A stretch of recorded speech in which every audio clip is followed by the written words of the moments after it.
ሰላም ተነስተልን ውድ ቻናላችን ተከታታዮች እንዴት ናችሁልን? እግዚአብሔር ይመስገን እኔ በጣም ደህና ነኝ። የምትገኙት አራዳ ሜዳ ኦፊሻል ዩቲዩብ ገጻችን ላይ ነው። ለቻናሉ አዲስ ከሆናችሁ የዩቲዩብ ገጹን ሰብስክራይብ በማድረግና የሮል ምልክቷን በመጫን የቻናላችን ቤተሰቦች እንድትሆኑ የአክብሮት ግብዣችን ነው። እንዲሁም ደግሞ ፕሮግራሙን ስትጀምሩት ዩቲዩብ ፕሮግራሙን ሌሎች ተመልካቾችና ለአዳዲስ ሰብስክራይበሮች እንዲያደርሰው ፕሮግራሙን ላይክ በማድረግ ጀምሩት። የአራዳ ሜዳ ኮሜንታተር ተስፋወርቅ ሉልሰገድ አብሬያችሁ ቆይታ አደርጋለሁ። ፈጣሪ ፈቅዶ ዳግም በዚህኛው ፕሮግራማችን ከእናንተ ጋር ተገናኝተናል። የማንቸስተር ዩናይትድን እና የፉልሃምን ጨዋታ በዚህኛው ፕሮግራማችን ላይ የምንመለከተው ይሆናል። እንግዲህ ማንቸስተር ዩናይትዶች አልተቻሉም። ከካሪክ መምጣት በኋላ ባደረጓቸው ተከታታይ 3 ጨዋታዎች ላይ አሁን ደግሞ 3ኛ ድላቸውን በ24ኛ ሳምንት የእንግሊዝ ፕሪሚየር ሊግ የጨዋታ መርሃ ግብር ኦልድ ትራፎርድ ላይ ፉልሃምን በማሸነፍ ማሳካት ችለዋል ማለት ነው። እንግዲህ አሁን ካሪክ እየተጠራጠሩት ላሉት ሁሉ በደንብ በተግባር ምላሽ እየሰጠ የሚገኝባቸውን ጨዋታዎች የተመለከትን እንገኛለን።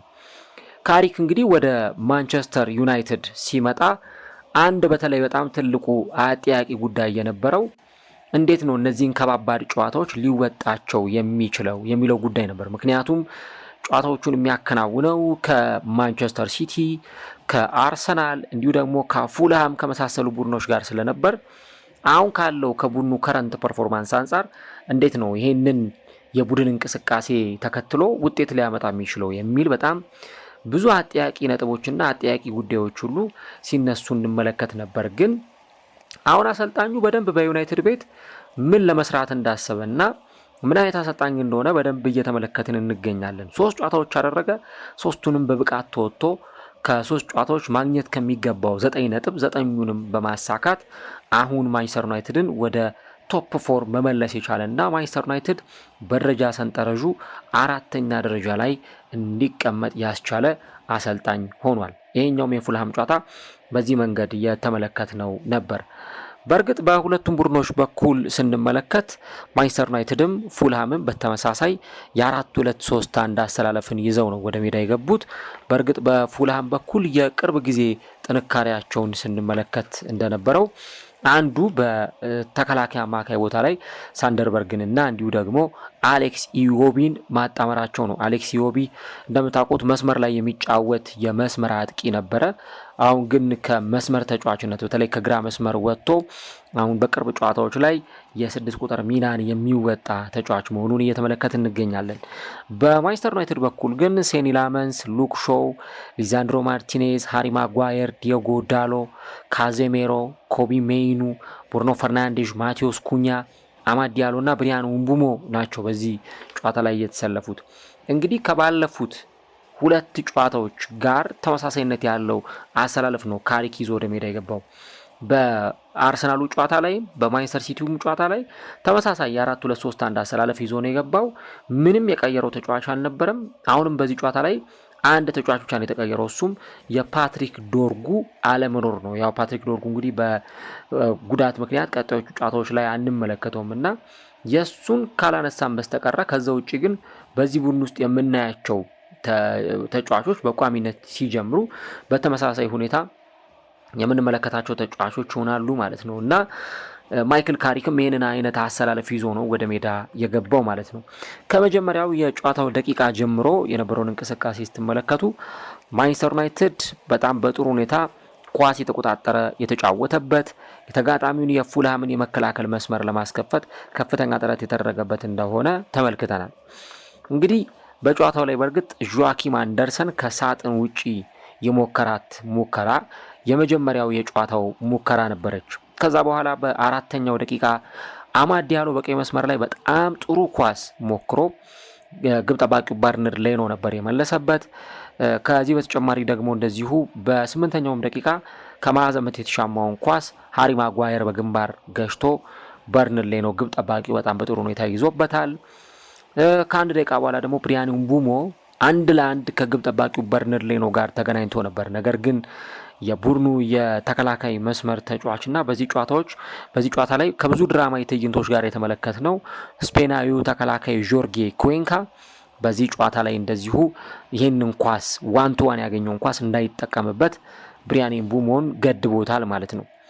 ፉልሃሞች የመጀመሪያውን ኳስ በማዕዘን ምት ያገኙት በ12ኛው ደቂቃ ነበርና ያንን የማዕዘን ምት ኳስ ሲሻማ ጆዋኪም አንደርሰን ነበር በግንባር የገጨው። ነገር ግን ያንን ኳስ ሴኒ ላመንስ አድኖበታል። በጨዋታው ላይ እንደተመለከተነው እንግዲህ ፉልሃሞች ከኳሱ ጀርባ እየተከላከሉ ነገር ግን ደግሞ በመልሶ ማጥቃት ለመጫወት ይሞክራሉ። በአንጻሩ ደግሞ በማንቸስተር ዩናይትድ በኩል የጨዋታ እንቅስቃሴያቸው ውስጥ ስትመለከቱ በጣም ጠንካራ የሆነ የኳስ ቁጥጥር የበላይነትና እንዲሁ ደግሞ በማጥቃቱም የተሻለውን ማንቸስተር ዩናይትድን ተመልክተናል ማለት ነው። እንግዲህ በጨዋታው 18ኛው ደቂቃ ላይ ነው ጥፋት ተሰርቶ የፍጹም ቅጣት ምት ተሰጥቶ የነበረው ለማንቸስተር ዩናይትድ። እንግዲህ ኩዌንካ ኩኛ ላይ ጥፋት ሰርቷል በሚል የጨዋታው የመሃል ዳኛ የነበሩት ጆን ብሩክስ ለማንቸስተር ዩናይትድ የፍጹም ቅጣት ምት ሰጥተው ነበር። በኋላ ላይ ግን በቪኤአር ነገሩ ከታየ በኋላ ቪኤአር ላይ ጄምስ ቢል የተባሉ ባለሙያ ነበር የነበሩት። እሳቸውና ረዳቶቻቸው ቫር ላይ ያለውን ነገር ከተመለከቱ በኋላ ከሳጥን ውጪ ነው ጥፋት የተሰራው በሚል ይህ የፍጹም ቅጣት ምት ወደ ቅጣት ምትነት ተቀይሯል ማለት ነው እና የፍሪኪክ ነበር የተገኘው። ኳሱ ከቀይ መስመር ላይ ነበር የተሰጠው። በቃ ፔናልቲ ቦክስ ጠርዙ ላይ ነበር የቅጣት ምቱ የተሰጠው። ብሩኖ ያንን ኳስ አሻማ እና ኩዌንካና ካዜሜሮ አብረው ነበር የዘለሉት። ነገር ግን ካዜሜሮ ወሳኛውን ጎል ለማንቸስተር ዩናይትድ በ19ኛው ደቂቃ አስቆጥሮ ጨዋታው በማንቸስተር ዩናይትድ 1-0 መሪነት ሊቀጥል ችሏል ማለት ነው። በእርግጥ ስለ ካዜሜሮ በኋላ ላይ ያመንዳነሰው ነጥብ ይኖራል። ግን እዚህ ጨዋታ ላይ ካዜሜሮ የነበረው ሚና እጅግ በጣም ትልቅ ነበረ። ከዛ በኋላ ሌሎች ሙከራዎችም ነበሩ። ለምሳሌ ሳሙኤል ቼኩዌዚ፣ አሌክስ ዮቢ ከተቆጠረባቸው ጎል በኋላ እንደገና ወደ ጨዋታው ፉልሃምን ለማምጣት የሞከሩበትና ጨዋታው በ1-0 ውጤት የመጀመሪያው አጋማሽ የተቋጨበትን ሂደት ተመልክተናል ማለት ነው። ከዛ በኋላ በሁለተኛው አጋማሽ አሁንም በድጋሚ ብሪያን ምቡሞ ከበርናርድ ሌኖ ጋር 1-1 ተገናኝቶ ያመከነውን ኳስ ተመልክተናል። እንዲሁ ደግሞ ሃሪ ዊልሰንም በጣም ቆንጆ የቅጣት ምት ኳስ ሞክሮ ሴኒ ላመንስ ነበር ይህን ኳስ ያወጣበት። ሴኒ ላመንስ በዚህ ጨዋታ ላይ የነበረው ሚና እጅግ በጣም ከፍተኛ ነበር፣ ኳሶችን ከማዳን አንጻር ሊባል ይችላል። በጨዋታው 56ኛው ደቂቃ ላይ እንግዲህ ካዜሜሮ በጣም ቆንጆ ስሩ ቦል ነበር ያቀበለው። ይሄ ባላየ ድሮ ቴሪ ኦንሪ የሚያቀብሉትን አይነት ኳስ ነበረ ባላየ ስሩ ቦል ሰንጣቂ ኳስ ያቀበለውና ኩኛ የግቡ ጣራ ላይ ነው ኳሱን መጥቶ ማስቆጠር የቻለው። ኩኛ የሚመታቸው ኳሶች በጣም ጠንካራ ከመሆናቸው የተነሳ ለግብ ጠባቂዎች እነዛን ኳሶች ለመመለስ እጅግ በጣም አስቸጋሪ ሲሆን ይስተዋላል እና ባለፈውም ሳምንት አርሰናል ላይ ያስቆጠረውን ኳስ ለመመለስ ለግብ ጠባቂ እጅግ በጣም ፈተና ነበር። ዳቪድ ራያ ያንን ኳስ ለመመለስ በጣም ተቸግሮ ነበር። በዚህ ሂደት ላይ እንደተመለከታችሁት የቡድኑ ግብ ጠባቂ በርናርድ ሌኖ በዛ ደረጃ ኳሱን መቆጣጠር በማይችልበት ሁኔታ ያንን ኳስ ሞክሮት እንግዲህ ወደ ግብነት ተቀይሯል ማለት ነው። ከዛ በኋላ በእርግጥ ኩዌንካ ጎል አስቆጥሮ ነበር። ያ ጎል በእርግጥ ተሽሯል ከጨዋታ ውጪ በሚል ያው በቃ ከዛ በኋላ የተመለከትነው ነገር ማንቸስተር ዩናይትድ 2-0 እየመራ ነው። ስለዚህ ሞር በጣም ጨዋታውን በተረጋጋ ሁኔታ ሲያደርግ ሲከላከል፣ በአንጻሩ ደግሞ ፉልሃሞች ኳስ ተቆጣጥረው ነገር ግን ያንን የሁለት ጎል ልዩነት ለማጥበብና ወደ ጨዋታው ለመምጣት ነበር ሲሞክሩ የነበረው። በዛ ሂደት እንግዲህ 60 ደቂቃ 70 ደቂቃ ተመልክተናል።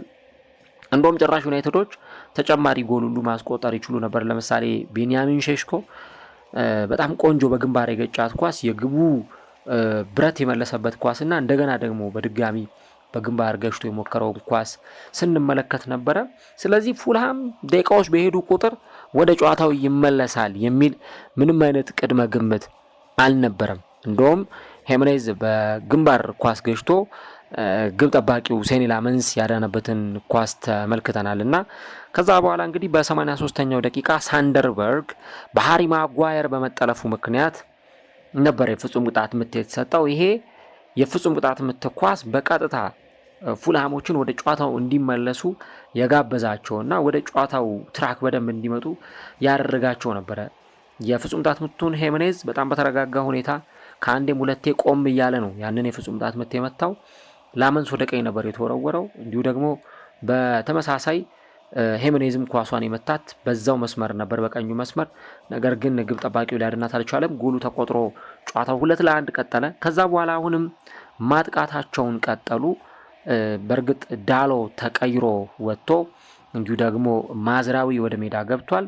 ኩዌንካ የቡድኑ የተከላካይ መስመር ተጫዋች ወጥቶ ከዚህ በተጨማሪ ካልቪን ባሴ ወደ ሜዳ ገብቷል ማለት ነው። ከዛ 9 ደቂቃዎች ተጨምሮ ነው እንግዲህ በ92ኛው ደቂቃ ራያን ሴሴኞን ያቀበለውን ኳስ ተቀይሮ የገባው ኬቪን ሳንቶስ እጅግ በጣም በሚያስገርም ሁኔታ ኳሱን ከሳጥን ውጪ ነው አጠማዞ ማስቆጠር የቻለውና እጅግ በጣም የተለየ ለየት ያለ ጎል የተመለከትንበትም ነው። እንግዲህ ኬቪን ሳንቶስ ገና 23 ዓመቱ ላይ የሚገኝ ተጫዋች ነውና ምናልባት ፕሪሚየር ሊግ ላይ ስሙ ፋሚሊያር ሆኖ በብዙዎቹ የእግር ኳስ ቤተሰቦች ዘንድ ላይታወቅ ይችላል። ግን ጎሉን ያስቆጠረበት መንገድ እጅግ በጣም የተለየ ስለነበር ለዚህ ተጫዋች ክሬዲት አለመስጠት አይቻልም። እንግዲህ ፉልሃሞች በጨዋታው ላይ ያን ያህል ፕረስ የማድረግ ሁኔታን ባንመለከትም ግን በሁለተኛው አጋማሽ ደግሞ ያንን እንቅስቃሴ በተወሰነ መንገድ ስንመለከት ነበርና ለማንቸስተር ዩናይትዶች ነገሩ በጣም አስቸጋሪ ነበር ማለት ይቻላል። ዩናይትድ ደጋፊዎች በቃ ስታዲየም ውስጥ በጣም ባዘኑበት ሁኔታ ላይ ግን ሶስተኛው ጎል ደግሞ ተቆጥሯል። የፉልሃም ካምባክ ከ3 ደቂቃ በላይ አልቆየም። ደስታው በቀይ መስመር ላይ ብሩኖ በጣም አስደናቂ ኳስ ነበረ ያሻማው። ብሩኖ እንግዲህ ዛሬ 2 አሲስቶችን ማድረጉን ተከትሎ 12ኛ የፕሪሚየር ሊግ አሲስቱን ነው ማድረግ የቻለውና በጣም የሚገርም ኳስ ነበር አሲስት ያደረገለት። ከዛ በኋላ ቤንያሚን ሼሽኮ ኳሱን የተቆጣጠረበት እና ኳሱን አጠማዞ ያስቆጠረበት ሂደት እጅግ በጣም የሚገርም ነበረ። እንግዲህ የማንቸስተር ዩናይትድ የክረምት የዝውውር መስኮት አዲሱ ፈራሚ በእንዲህ አይነት ሁኔታ ጎል በማስቆጠር ማንቸስተር ዩናይትድን አሸናፊ አድርጓል እና ጨዋታው ያው ካምባክ ነበረው፣ ጎሎች ነበሩት፣ ድራማዎች፣ ካርዶች፣ የፍጹም ቅጣት ምት ጥፋቶች፣ ብዙ ነገር የተመለከትንበት ጨዋታ ነበር። ግን ዩናይትድ ኢን ስታይል ወይም ደግሞ በስታይል ያሸነፈው ጨዋታ ነው። ባሳለፍነው ሳምንትም አርሰናልን ሲያሸንፍ ተመሳሳዩን ነገር ነበር የተመለከትነው። አርሰናል 2ኛ ጎል አስቆጥሮ 2 አቻ ሆነ።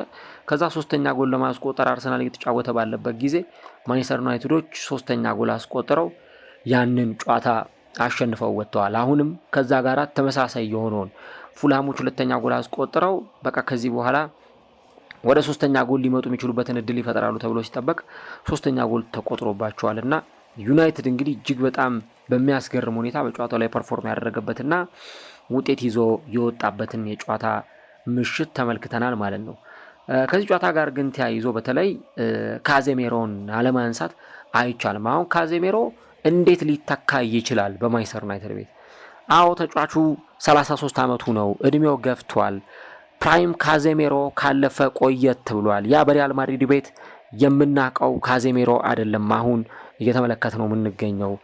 ከዚህ በተጨማሪ የውድድር ዓመቱ ካበቃ በኋላ ከማንቸስተር ዩናይትድ ደጋፊዎች ጋር ከማንቸስተር ዩናይትድ ጋር የሚለያይ ተጫዋች ነው። ግን ደግሞ ካዜሜሮ ከዚህ ቡድን ጋር የሚለያይ ተጫዋችም ቢሆን እያንዳንዷን ሞመንት ከደጋፊዎቹ ጋር ኢንጆይ የሚያደርግበትና ለደጋፊዎቹ ለማንቸስተር ዩናይትድ ደጋፊዎች የበለጠ ስጦታ የሚሰጥበት ጨዋታዎች መሆኑን የተመለከትን እንገኛለን። እንግዲህ የተጫዋቹ ደሞዝ ያው ከፍተኛ የመሆኑ ጉዳይ ይነሳል። 34 ዓመት ይሞላዋል እና እንደ በፊቱ በጣም ፈጣን የሆነ እንቅስቃሴ ሊያደርግ ይችላል። ነገር ግን በዚህ ልክ ደግሞ በጣም የተለየ የተከላካይ አማካይ ተጫዋች ማግኘት ለማንቸስተር ዩናይትዶች እጅግ በጣም አስቸጋሪ ሊሆን እንደሚችል ነው የምናነሳው እና ካዜሜሮ ያስቆጠራትን ጎል በግንባር የገጫትን ጎል ስትመለከቱ በቃ ኳሊቲውን ነው በደንብ የሚያሳየው። ከማንቸስተር ዩናይትድ ጋር ይህ ተጫዋች ሲለያይ ማንቸስተር ዩናይትዶች የሚያጡት አንዱ ይህ ኳሊቲ ነው።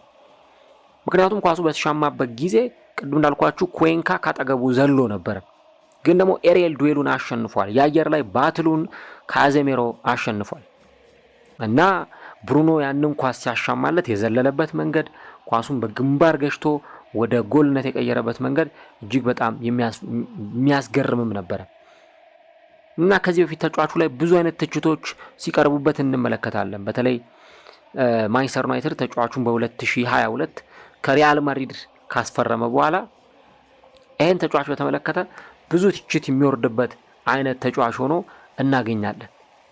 ነገር ግን ይህ አይነት እንቅስቃሴ ደግሞ ካዜሜሮ በእርግጥም በዩናይትድ ቤት ሚስ የሚደረግ ተጫዋች መሆኑን ነው የምንመለከተው። ሌላው እዚህ ጨዋታ ላይ የተመለከትነው የኤሚል ስሚዝ ሮው በሚገባ ሁኔታ ስፔስ እንዳያገኝ ክፍተቶችን እንዳያገኝ ካዜሜሮ ወደ ኋላ እየተመለሰ ኳሶቹን ለማስጣል ይሞክር ነበር። እና ያ ደግሞ በጨዋታው ላይ ካዜሜሮ ለቡድኑ ውጤታማ እንቅስቃሴ እንዲያደርግ አስችሎታልና አላውቅም እንግዲህ ካርሎ አንቸሎቲ ምን አይነት ውሳኔ ሊወስኑ እንደሚችሉ። ግን በሀገሩ ብሔራዊ ቡድን በእርግጠኝነት በዓለም ዋንጫ ላይ ጥሪ ሊቀርብለት የሚገባ ተጫዋች መሆኑን አሳማኝ በሆነ ሁኔታ እያሳየ ይገኛል። ቢያንስ ለመጨረሻ ጊዜ ሀገሩን በዓለም ዋንጫ መድረክ የሚያገለግልበት እና ደግሞ ወሳኝ ሚናውን ሜዳ ላይ የሚወጣበትም ሊሆን ይችላል ተብሎ ይጠበቃል እና ተጫዋቹ ተቀይሮ ሲወጣም ደጋፊዎቹ ሞቅ ያለ ምስጋናቸውን ነበር ለዚህ ተጫዋች ያቀረቡት። ኤሪክ ቴን ሃግ በተለይም ይህንን ተጫዋች በተመለከተ 2023 ላይ የቀድሞ የማንቸስተር ዩናይትድ አሰልጣኝ ኔዘርላንዳዊው ኤሪክ ቴን ሃግ በጥር 2023 ይህንን ተጫዋች በተመለከተ አንድ ሀሳብ ሰጥተው ነበር። ካዜሜሮ ማለት አሉ አሰልጣኙ ሲናገሩ፣ ካዜሜሮ ማለት በድንጋዮች መካከል የሚገኝ አሸዋ ነው ሲሉ ነበር የተናገሩት። የመከላከሉ አቅም እና ደግሞ ያለው ጥንካሬ በጣም የተለየ ነው። እያንዳንዱ የሚጫወትበትን ፖዚሽን ያውቀዋል። ከዚህ በተጨማሪ ደግሞ ጨዋታዎችን፣ ኳሶችን ማሸነፍ የሚችል አማካይ ነው ሲሉ ነበረ ኤሪክ ቴን ሃግ ይህንን ተጫዋች የገለጹት። እንግዲህ በድንጋዮች መካከል የሚገኝ ሲሚንቶ ነው ማለት ልክ ቤት ሲገነባ ካያችሁ ድንጋይ ወይ ብሎኬት ይኖራል።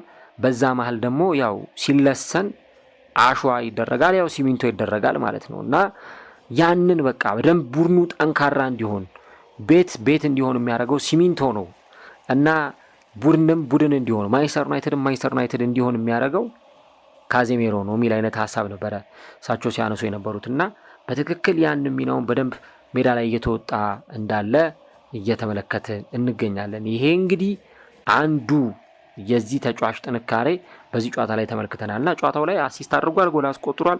የጨዋታው ማን ኦፍ ዘ ማች የሚያስብለውን እንቅስቃሴም ጭምር ያሳየበት ሆኖ እንመለከተዋለን።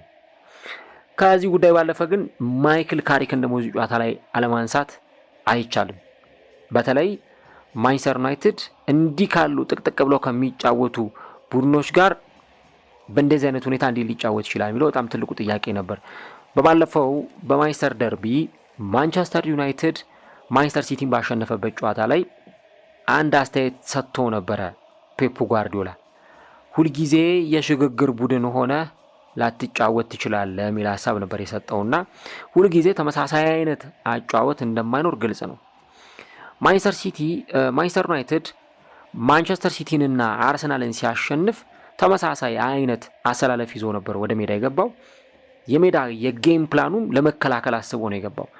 ይከላከላል፣ ከዛ ግን በመልሶ ማጥቃት ኳሱን ለተጋጣሚ ሰጥቶ በካውንተር አታክ የሚያገኛቸውን ኳሶች እነዛን የግብ ዕድሎች ለመጠቀም ጥረት ሲያደርግ የነበረውን ቡድን ተመልክተናል። ይህንኛው ጨዋታ ግን ቡድኑ እያጠቃ የሚጫወትበት ፉልሃም ከኳስ ጀርባ ሆኖ የሚያመሽበት ዕለት ሊሆን ስለሚችል ያ ደግሞ በትክክል የተመለከትንበት ሁኔታ ነበር። ፉልሃም ሲጀምር ጥቅጥቅ ብሎ በመከላከል ነው የጀመረው እና ለዛ ደግሞ ማንቸስተር ዩናይትድ እሱን ለማስከፈት ሴት ፒስ መጠቀም ነበረበት እና በሴት ፒስ ደግሞ ከቆመ ኳስ ጎል ማስቆጠር ችሏል።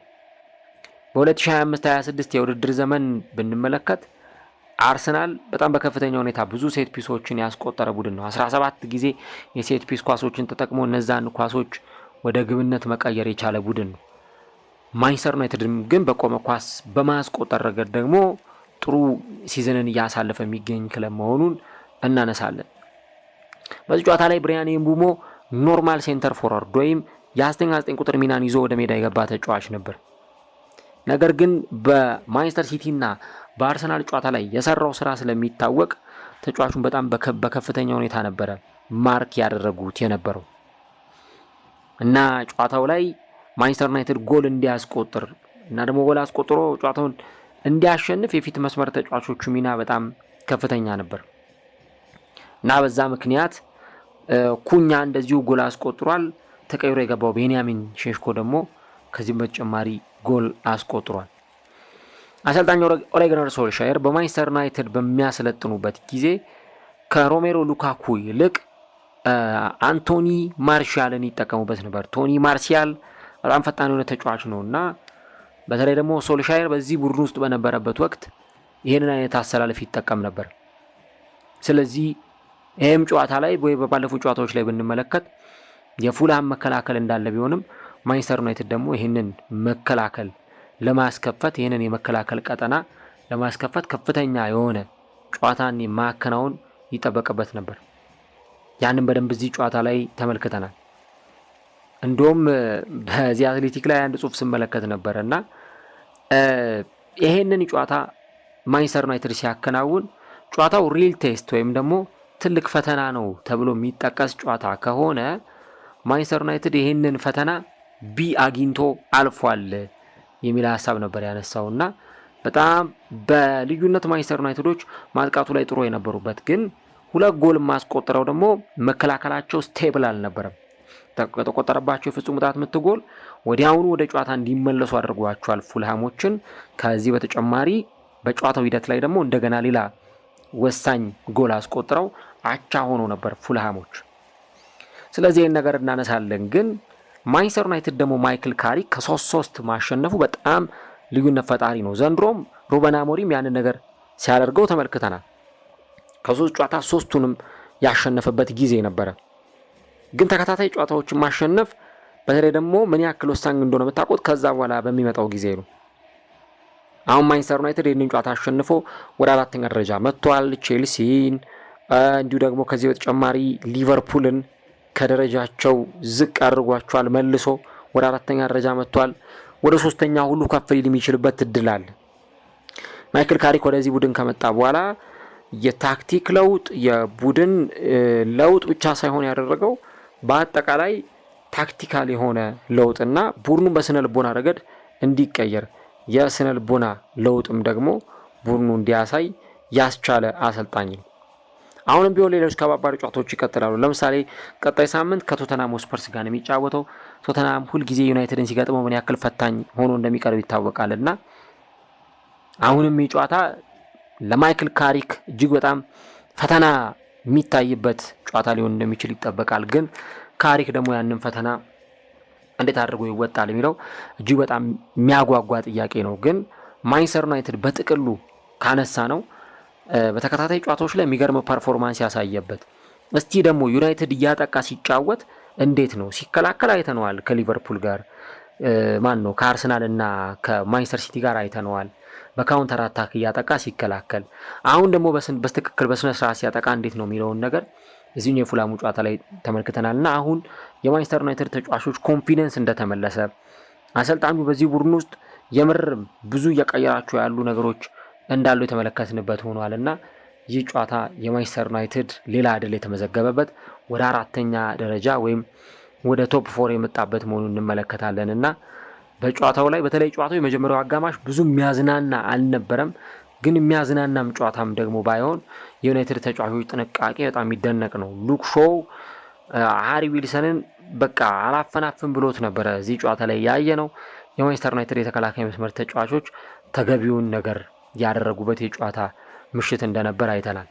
እንግዲህ ካሪክ ጨዋታው ካበቃ በኋላ ጨዋታው ከባድ ሊሆን እንደሚችል አውቅ ነበር የሚል ሀሳብ ሰጥቷል።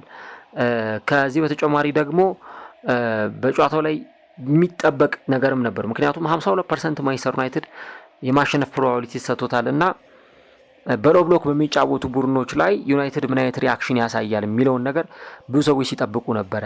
ፉልሃም ግን ያንን አላደረገም ብሏል። ፉልሃም ሙሉ ለሙሉ የተከላከለ አልነበረም። ሲያስፈልግ ያጠቃል፣ ሲያስፈልግ ይከላከላል፣ ሲያስፈልግ የካውንተር አታክ ጨዋታዎችን ይጫወታል። ያንን ነበር የተመለከት ነው እና አሰልጣኙም ይሄን ነገር ነው ያነሳው። በተለይ በዚህ ጨዋታ ላይ ማሸነፍ ምን ያክል ወሳኝ ነገር እንደሆነ አንስቷል እና በእርግጥ ከ90ኛው ደቂቃ በኋላ ጎል ተቆጥሮብን እንደገና ማገገማችን እጅግ በጣም ትልቅ ነው፣ በጣም ትልቅ ነገር ነው የሚል ሀሳብም ጭምር ነው የሰጠው። ከዚህም በላይ የተሻለ መጫወት እንችል ነበር የሚል ሀሳብ አንስቷል። የቤንያሚን ሼሽኮን በተመለከተ ግን ለሁሉም እጅግ በጣም አስገራሚ ነው የሱ ጎል ማስቆጠር፣ በጣም ፋንታስቲክ በሚል አገላለጽ ነው የገለጸውና በባለፉት ጥቂት ሳምንታት ላይ በጣም ጥሩ ሁኔታ ላይ እንደሚገኝና ያንንም በደንብ ሲሰራ እንደነበረም ጭምር ነው የተናገረው። ለማንኛውም እንግዲህ ማንቸስተር ዩናይትድ ይህንን ጨዋታ አሸንፎ ወጥቷል። አሁን ብዙዎቹ በዛ ጨዋታ ላይ ሰር አሌክስ ፈርጉሰን ስታዲየም ታድመው ነበረ፣ ግን ፈርጊ ታይም የሚለው ነገር አሁን ወደ ካሪክ ታይም የተቀየረ ይመስላል እና እንግዲህ 3 ጨዋታ በተከታታይ አሸንፏል። 3 ጌም ኢን ኤ ሮው በተከታታይ ያሸነፈበት ጨዋታን የተመለከትነው እና ይሄ የማንቸስተር ዩናይትድ ዲኤንኤ መሆኑንም በደንብ ያውቃል እና እንግዲህ ከዚህ ጨዋታ ጋር በጣም በልዩነት የሚነሳ ምሽትን ማንቸስተር ዩናይትድ ያሳለፈበት ነበር። አሁን ዩናይትድ ወደ ጥሩ ፎርም መጥቷል፣ ወደ ጥሩ ብቃት መጥቷል። ተከታታይ ጨዋታዎችን ወጥ በሆነ መንገድ እያሸነፈ ነው የሚገኘው። በእነዚህ ጨዋታዎች ላይ ደግሞ ከ9.9 በማሳካት ማይክል ካሪክ ያንን ነገር አስመልክቷል። በመጨረሻም ዩናይትድ እንደገና ደግሞ በካምባክ ከ2-2 ወደ 3-2 ያንን ጨዋታ አምጥቶ አሸንፏል። ቀጣይ ሳምንት እንግዲህ ከቶተንሃም ጋር ይጫወታል። የቶተንሃሙ ጨዋታ ላይ ደግሞ ምን አይነት ነገር እንመለከታለን የሚለውን አብረን እናያለን። እናንተም እስቲ ሀሳቦቻችሁን ጻፉልን። ጨዋታው እንዴት ተመለከታችሁት? ጨዋታው ለእናንተ እንዴት ነበር? ማንቸስተር ዩናይትድ ዘንድሮ ቶፕ 4 ገብቶ ያጠናቅቃል ወይ ካለው ፉክክር አንጻር ማለት ነው? ከነ ቼልሲ ከነ ሊቨርፑል ከሌሎች ክለቦች ፉክክር ጋር ተያይዞ ዩናይትድ ቶፕ 4 ያሳካለው? ኮሜንት ላይ የገባችሁ ሀሳቦቻችሁን ጻፉልን። ዩናይትድ አሸንፎ እንግዲህ ከአንድ ቀን በፊት የተወሰደበትን 4ኛ ደረጃ መልሶ ከቼልሲ ተረክቧል ማለት ነው። በቀጣይ ሳምንት ከቶተንሃም ስፐርስ ጋር ይጫወታል። በዚህኛው ጨዋታ ላይ ግን የለንደኑን ክለብ ፉልሃምን ዩናይትድ አሸንፎ ወጥቷል። የሙሉ 90 ደቂቃ ውጤት ማንቸስተር ዩናይትድ 3 ፉልሃም 2። ጨዋታው በዚህ ውጤት ተጠናቆ ዩናይትድ ወደ ቶፕ 4 የተመለሰበት ምሽት ሆኗል ማለት ነው።